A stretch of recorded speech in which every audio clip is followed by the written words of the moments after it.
Hello, ladies and gentlemen, and welcome back to Hearts of Iron 4 with Waking the Tiger DLC. I am Sabouts, joined again by Commissar Roach. Hello. We are in a very heated civil war. Yeah, it's been, we've already had some decisive moments. We've been able to break through the center line of the with the Southern Army. We have a hole, but we are currently being delayed because of counterattacks in Nuremberg, whatever. And we also had a decisive naval engagement against the Nazi fleet. But as we found out, some of our fleet made it out. We did. We had a few ships that actually escaped. We have our 2 light cruisers, which were actually the most advanced ships in the fleet, and 1 destroyer make it out, plus the 4 subs, which we think is much better than the Nazi fleet, because I think everything of theirs got destroyed. Yeah, we actually believe that there is a huge potential we may own the Baltic Sea now and have naval superiority. Details, like if you click the enemy country, click their flag in the pop-up, you'll be able to go to the details tab, and that will tell you what we know according to our intelligence rating. And right now it says they have 9 ships total, they estimate, which means it's only subs because they had 9 subs make it off of that engagement. Oh, yeah. So we actually, we're pretty confident that we did take out their entire navy. Yep, their surface fleet is gone. All they have left are the U-boats. So let's unpause and keep going. Looks like Southern Army is starting to open up that gap we made a little bit. Yep, they're actually starting to kind of get that, which is pretty important. We talked a little bit off camera about that, but if we can sever this southern portion from the northern portion of Eastern Germany, we're gonna be able to cut supplies and just kind of bleed them out. Yeah, which is huge, especially in the south here, because especially like around Munich is just mountains and hills, which is horrible to fight in. Yeah, it'll become a straight battle of attrition for both sides, but if we cut their supplies off, there's no way that we can't come out the victor in it. Yeah. Okay, our fleets are back. We have 7 subs total now. And we have 2 light cruisers, 2 destroyers. We'll keep the normal fleet, the surface fleet, kind of just around there. Just in that Wilhelmshaven naval yard. But the subs, I think we should send out again and do convoy raiding in the Baltic. Yep, I agree. Baltic and Eastern North Sea, and there they go.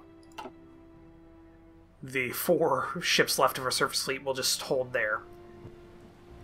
Okay, you can see we've been pushed back towards Hanover in their counterattack. Because you can see that the bold black line was the original border. Around Magdeburg.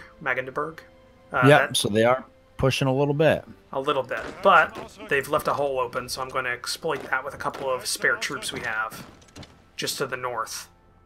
Oh, looks like they spotted it. They just filled it. Yeah. But we have superiority there. Yeah, that's the big thing that's helping us. We actually have air superiority over there. We don't have it down in the south still, but it's better than it was. We're killing them 1 for 1.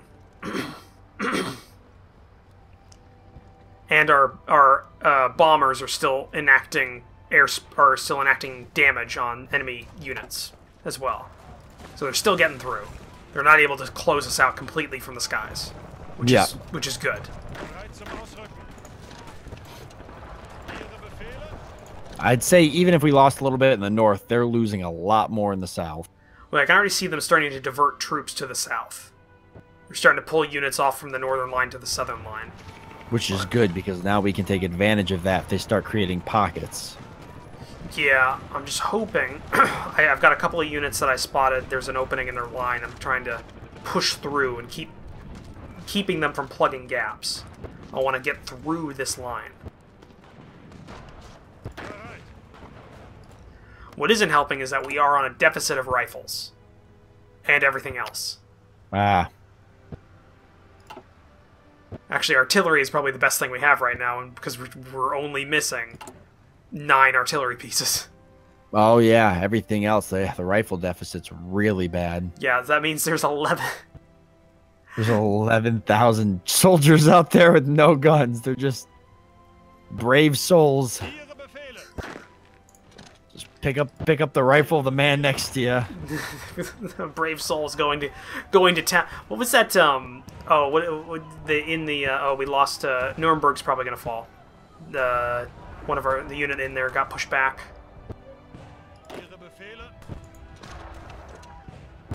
I'm trying to plug up the gap with another unit.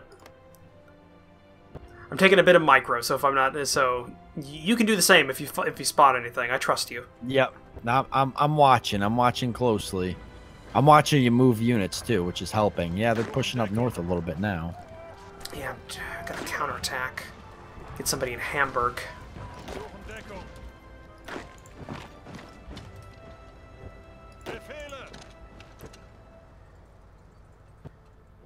We have to the south. We gotta get. That's the thing. We have to beat them in the south, so that we can then redeploy those units to the northern front. Ah, nice. I did manage to get a pocket up here in the north. Oh, you did? Well, it's not a pocket yet, but it's close. It's close. Yep. It's good usually to cut off units, right? If you can cut them off. Yeah, because that's the thing. If they retreat from a battle and they go back, they can get resupplied with new weapons and men. But if they're stuck in a in a pocket, they're no longer reinforced. And they don't get like if you kill something in a battle and then you push them back, they can just come back. But if you kill something in a pocket, it doesn't come back, and it's gone forever. Yeah. And they have to build a new unit. Completely destroyed, essentially. Yeah, because they can't retreat. They have no escape. Exactly. I'm trying to do that to these 3 units up here. Yeah, I can see the 1 mountain division and the two infantry divisions. Yeah. Yeah, but they're being the back of their assailants being kind of held by 1 SS Sturm Brigade. But you're slowly making some headway. How's the south doing? Okay, I got somebody in Nuremberg. So we're holding that. Okay, awesome. So we actually didn't lose that. We didn't lose it. We got pushed out. But they found... That's the thing. We got stopped in Nuremberg. And now, do you actually... If you hold Nuremberg, do you get any type of bonuses for being inside? Yeah, Nuremberg's a urban territory, which means enemy... attack is 70%. So it decreases the attack by a bit. Okay. I figured you're talking street to street fighting. That's some rough. Especially in this time period. That's some rough. I couldn't even imagine.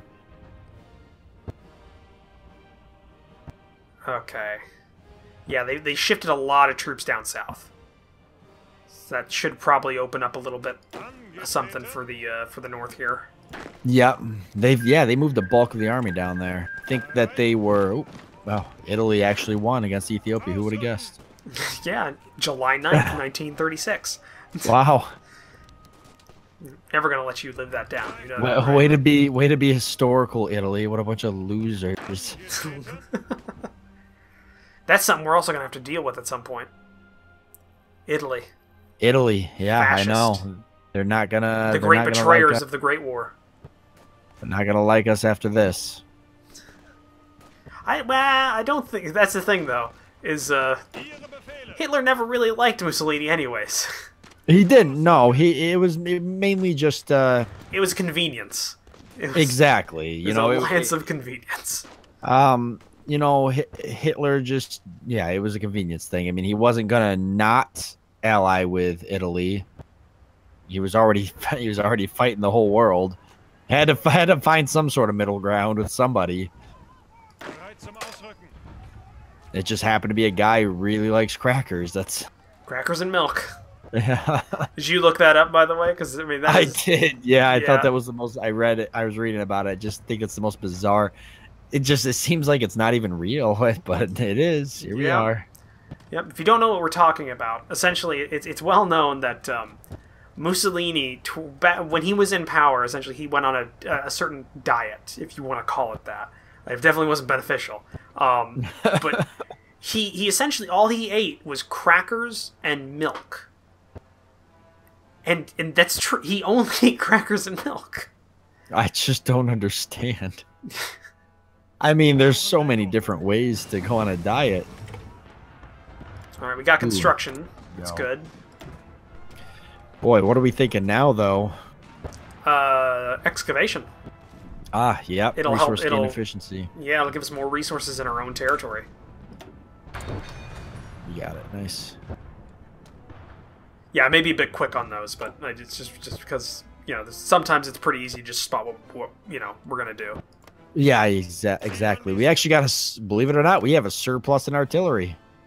We do, well, because we're making more than we're losing, because you don't lose a lot of artillery in normal fighting. Yeah, if you're fighting right, you shouldn't lose a lot of artillery. Yeah, you shouldn't lose artillery when you're fighting. If you do, something's wrong.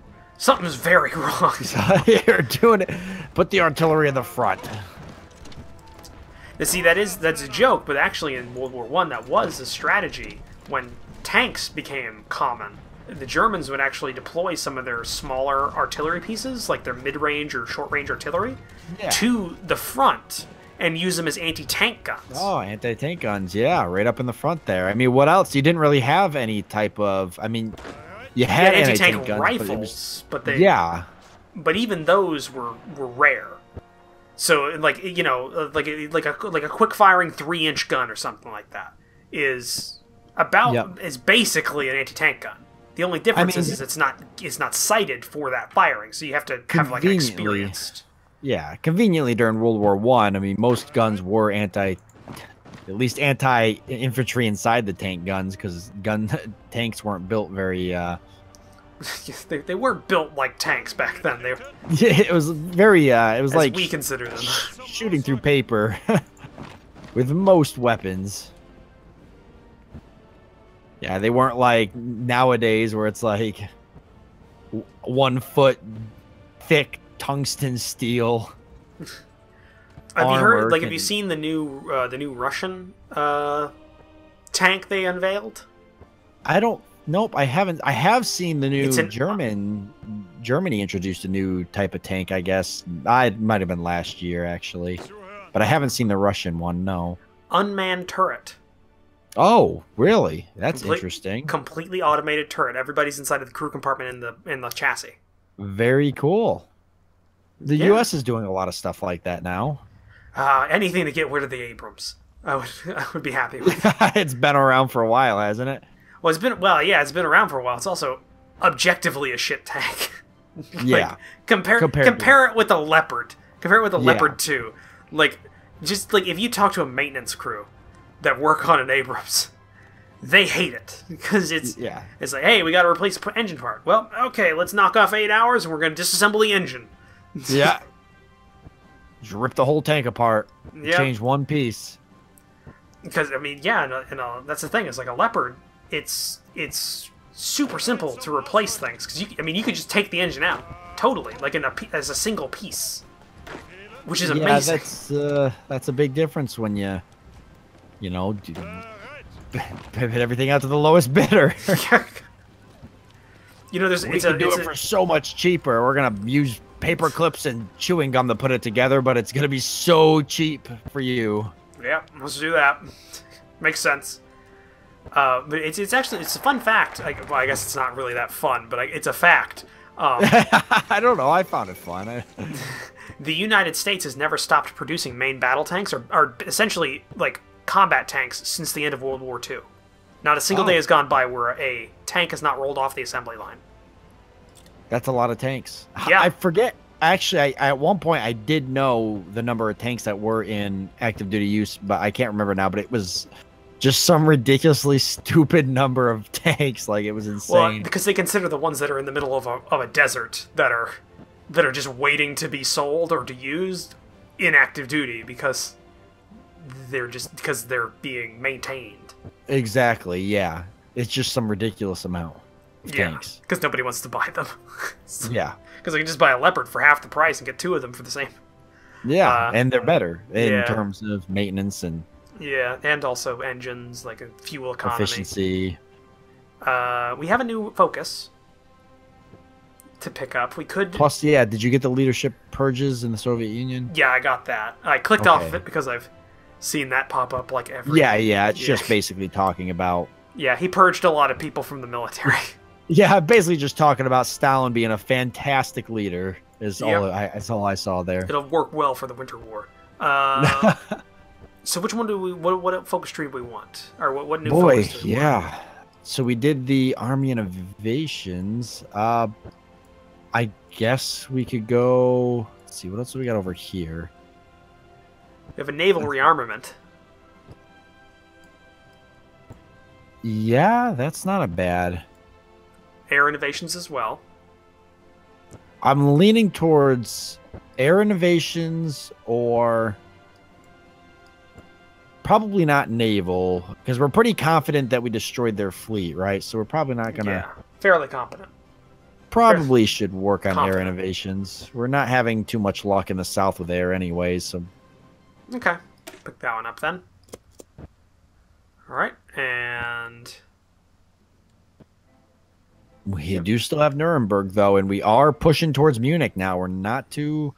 Yeah, we're not too far away. I still have not been able... River, and this big river is stopping us because we have to cross it every time we want to try and support an attack, which is hurting a lot.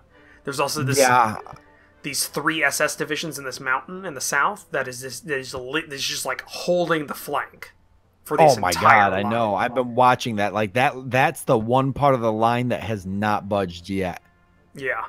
And yeah, those units in the south, I'd really like to see them push Munich, right, or the ones right below the river, but I don't think it's going to happen without support from that one unit that keeps trying to cross the river. I still can't get these infantry divisions up here cut off for the life of me. Well, they're holding. That's the thing, is half of them you can't necessarily support an attack from the south. Yeah, because you have the river crossing, which destroys the attack. That and almost everybody up here is a severe deficit on guns. Oh my God, we got like we're still 11,000 deficit in guns, but plus 11 infantry or the artillery. No, plus 10 now. We lost one. Ah, damn it. Probably in a mud somewhere. Oh, we got we did break through in the south a little bit. Ah, look at that. Look at that push. Yeah, that was nice. Yeah. We've almost got the south completely cut off. Instead of going for the cutoff, I'm going to try and expand this. I don't want it to just be this little line going through. It's too easy to cut it off from there. Yeah, exactly, because it would just take one push from them to sever it again. And we don't want any of our units to get trapped if we can help it. No, because we don't have the ability to replace a lot of them. That's the problem.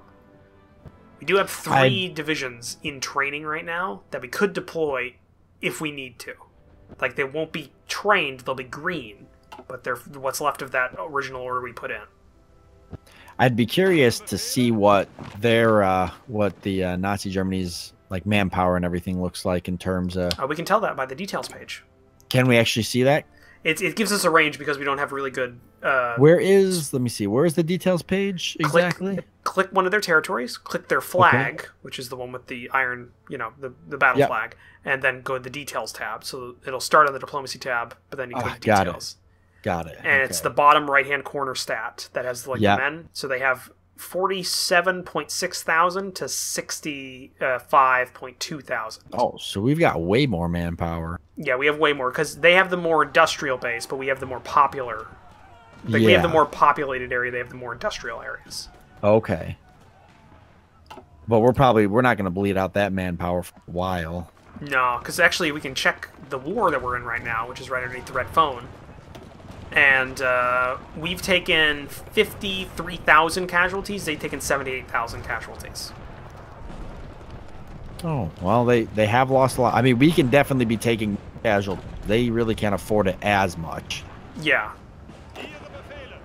We're feeling a lot more. Oh, we gave. Actually, we're about the same in manpower, or fielded manpower. Pretty close. Yeah, fairly close. Okay, we're attacking Munich directly. All right, this is gonna be a pretty big one actually. This is pretty decisive. It was looking dodgy there in the south for a bit, but I think we're gonna pull it off now. Yeah, and then once this is done, we can hopefully...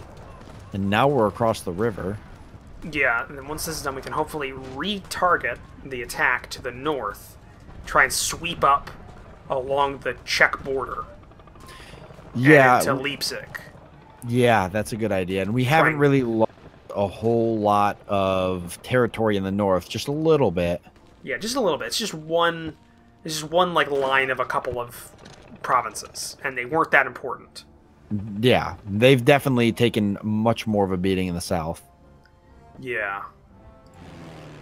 We're still not winning the air war, though, which is a problem. We're still losing that, huh? Yep, we are. Yeah, well, we're spread out. We have much more territory to cover. They don't. I think. That's what I'm going to say. That's what's going in the report. Hey, you know what? That made me feel good, so... I kind of looked at it. I was like, you know what? He's right. We got more people to cover, and we care about our people. That's we do. Yeah, that's a good one. You know what? And it shows, too, because we actually had less manpower loss, so we're doing something right. Yeah, the thing that's really bleeding us from the manpower is this attack in the south, in these mountains near Munich, is just, they're just grinding. Oh, yeah. Yeah, especially against those three SS are just I mean, they're I don't know how we're going to break that anytime soon. Cut them off from supply. That'll be the only way, yeah. Just wait till they run out. Crap, we have a breakthrough in the center.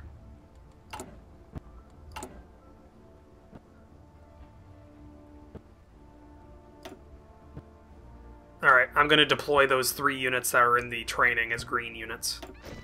Okay. Just to help sop up that breakthrough we have in the south, or in the center of our line, southern half of the northern army. Yeah, I see it. And you're just going to kind of put them around it so that way they can't keep pushing. Yeah. They're making a straight beeline to Frankfurt there. Trying to. We had a break in the line. We'll have the tanks attack that one unit at the end of this area, just to make sure they can't get any units through, and then we'll try and push out this one infantry division that's there. Ooh, gotta pop up. Nazi expulsion takes heavy toll in Opsenbirner. It's close as we're gonna get, ladies and gentlemen. We have finally managed to seize control of Opernbaner. Nice. But fighting has been severe. The Nazis have grown ever more fanatical and desperate as we advance, often fighting surrounding. Okay, yes, it's the same message. It's the same one. Okay. The same message, same amount of damage has been placed on the entirety of the region.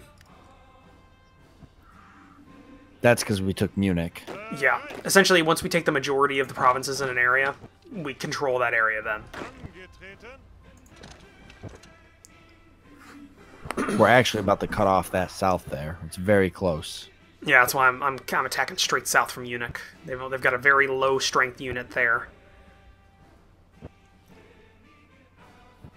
Then we can finally bleed out those 3 SS that have been a nightmare this whole time. Yeah, that would be nice. They've got this sliver of territory on the Czech border. You just need to get through to it.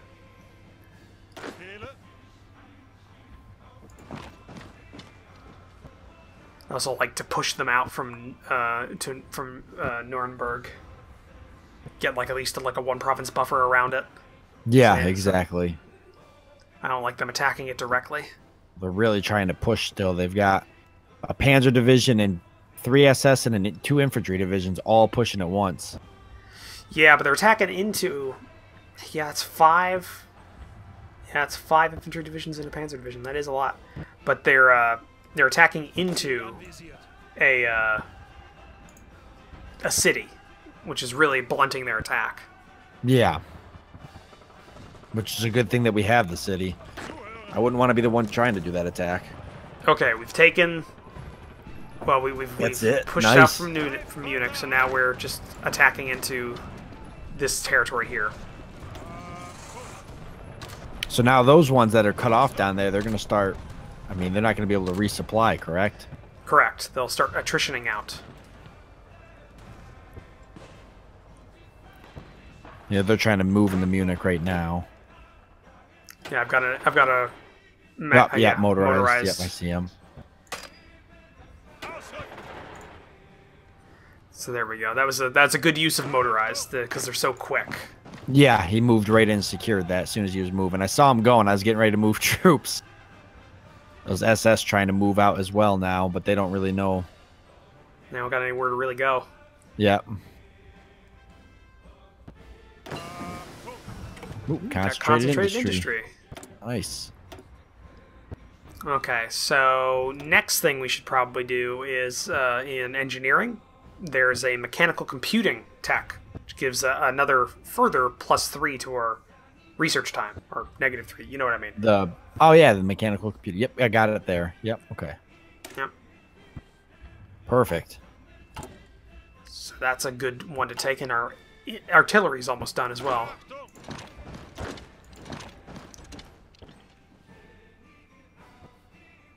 Okay, South's doing well. South's doing well. South's doing really well. It'll be good to have that all cut off. I feel like there's a lot of forces down there that are tied up. Once the South is secure, there's not as much frontage, so that's a lot of forces just reinforce. I mean, your plan is to kind of follow the Czech border, right? All the way around? Yeah, what I want to do is I want to get around to the point where we kind of... like, the plan is to hug the Czech border directly and then sneak around the main Nazi line to Leipzig, kind of behind the line, and then push up along the river of Dresden into Berlin. Okay. Want to try and bypass the main defense to hit them from behind. Yeah. So we just got artillery. I'm thinking maybe our doctrine, because now we have the bonus to the we have the 50% bonus to our research time on the doctrine. Yep. I think so too. Organization. So what's the organization give us? Just, the organization bar is +15 of what it is right now. Okay. So it goes down slower. Or it takes longer for it to go down to a certain level where they can't fight anymore. Look at those 3 SS divisions. I know, they're finally surrounded and they're still just holding out. Now it's only attrition. 2. We took down they got 1. 50%, almost 50% attrition. Yep. This is actually what Hitler wanted during the end of the war. Before he killed himself, his orders and his plan was to have the SS take to the Austrian Alps, and fight a guerrilla campaign. Oh. They had actually loaded up multiple arms factories into boxcars, and they were and they had areas in the mountains that were carved out of old mines and stuff like that to continue producing weapons. They're just gonna keep fighting a guerrilla campaign for as long as they could. Yep. Just to be a nuisance. Just to keep the country is what they were going to do, but but they essentially they didn't really work out that well. After Hitler died, essentially the cult of personality just didn't allow for these guys to keep fighting. They just gave up. It just all kind of folded in after that. There was really no. Yeah, there wasn't any other person to take over after Hitler died, so they kind of just gave up.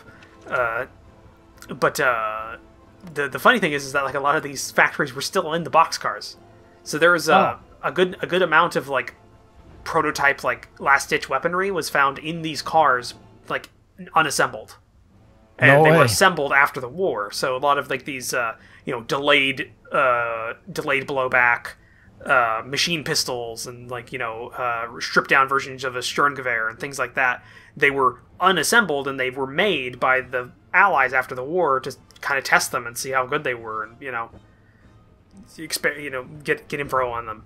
That's kind of what they were doing. That's kind of cool. Yeah, I think it's cool. Also, you can tell you could tell the SS were planning on guerrilla war because one of the last battles of the war, which is also one of the weirdest battles of the war, the Battle of Castle Ritter, was carried out by an SS division. Do you know about it? I don't know anything about that one, no. Okay, it's the one time in World War II where Wehrmacht troops and U.S. troops fought together. side by side. Really? Yep. A couple of I think it was 4 Wehrmacht troops. So I think it was 3 enlisted men and 1 officer, and a defecting SS troop. Were helping. Essentially, the Castle Ritter was a place where French VIPs were being held. Yeah. Like former prime minister, funny enough, a tennis star, a couple of mistresses of a prime minister, that kind of stuff. Yeah. Were being held. The SS abandoned the castle, but they were planning to come back, kill the VIPs, and then leave. Okay. And these Wehrmacht troops knew that, and or the SS troop knew that, went and defected, told these U.S. troops, and essentially the U.S. troops had a couple of these, surrendered Wehrmacht guys, and they kind of came with, and to help. They were operating around the area as a way of defending against the SS reprisals against the Austrians in the area, kind of as their own local police force, but they helped the Americans. And so these Americans, which I think were part of the 3rd Armored, I don't know, they were part of an armored division, came to the castle, and they had a Sherman. And I think it was a total of 20 guys or something like that. They were in the castle, and they freed the VIPs, but then the Wehrmacht laid siege, essentially. They were in the forest around the town, and around the castle, and they knew it, so they prepared to defend. And these Wehrmacht troops and these Americans fought alongside of each other against, I think, about 200 SS troops. And they held out. The tank was destroyed, I think, because I don't remember how it was destroyed, but it was destroyed in the castle gates where they had it set up as a defense point. And the former tennis star actually jumped the wall of the castle and then on foot ran to a nearby American unit and got them to come and relieve the defenders of Castle Ritter. Oh, no way. Yeah. Yeah, so that is the one time in World War II where Wehrmacht troops and U.S. troops fought alongside each other. And they fought them against the SS. That's crazy. That's pretty cool, though. I had no idea. Now I'm going to actually have to go read up on that more, too. Okay, we lost Munich. There was a counterattack.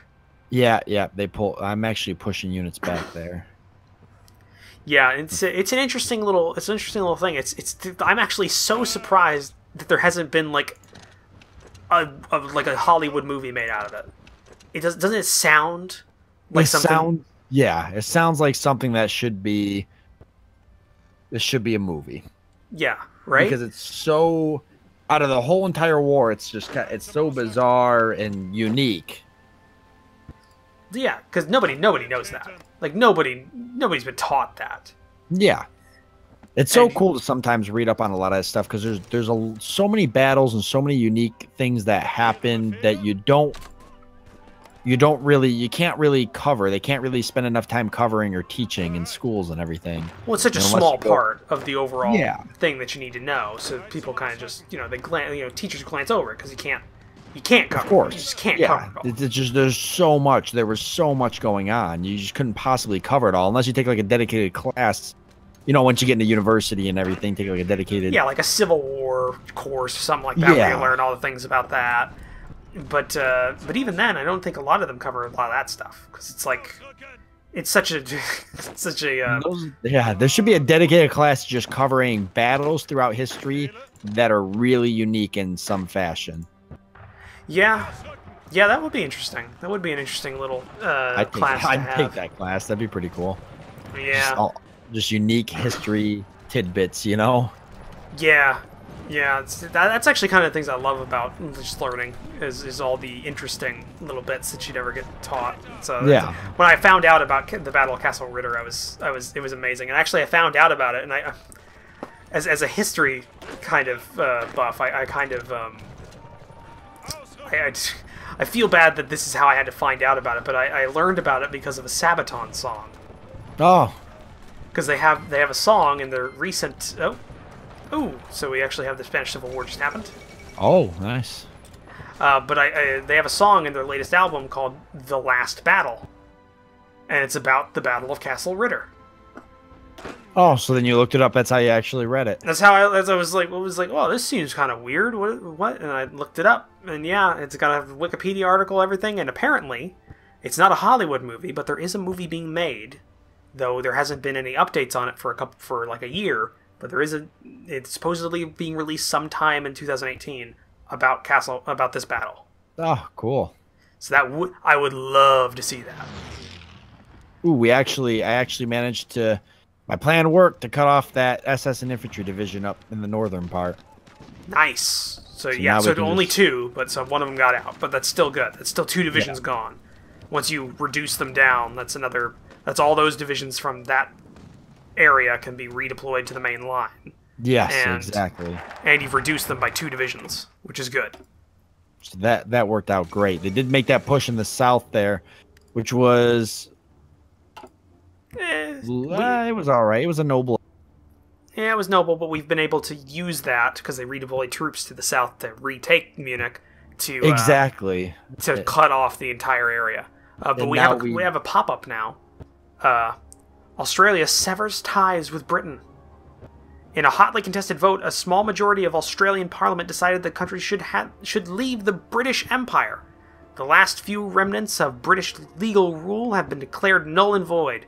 John Curtin has already signed a decision into law, thereby bypassing the long-standing legal tradition of royal assent by being granted by the Governor-General, turning Australia into a fully sovereign state. It's no longer part of the Commonwealth. Fantastic. And I'm just going to choose... There's a focus here that just gives us like better for excavation and it's essentially just a kind of a freebie focus, not dealing with the military, because there's a lot of others that deal with like decisions. That way we just get like something there. Yeah, I see it. Yep. And pick that. We're over on time a little bit. Oh, we are. Wow. Yeah, no problem though. That's all right. It's great to get kind of occasional bonus long episodes. That's good. That means we're having fun. Yeah. I mean, that discussion on history was probably what put us over. Yeah, it was that, and then I think we're pretty focused. I mean, the war is doing really good. We've now severed that southern portion. We just got to get Munich back under control. But other than that, I mean, the problem is the south. We don't have enough troops.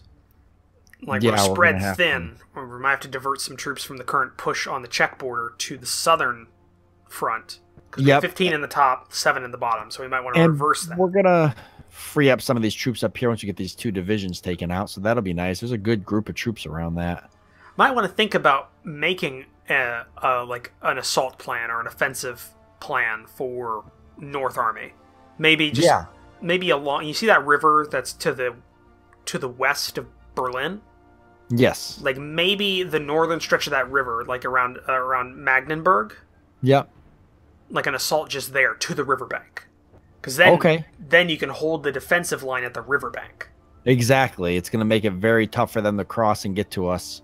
Yeah, we can hold that and hold that city. Yeah, it also increases the space between the 2 lines of the south and their western half, which decreases their chances of reconnecting them. That's what I'm thinking. Yep.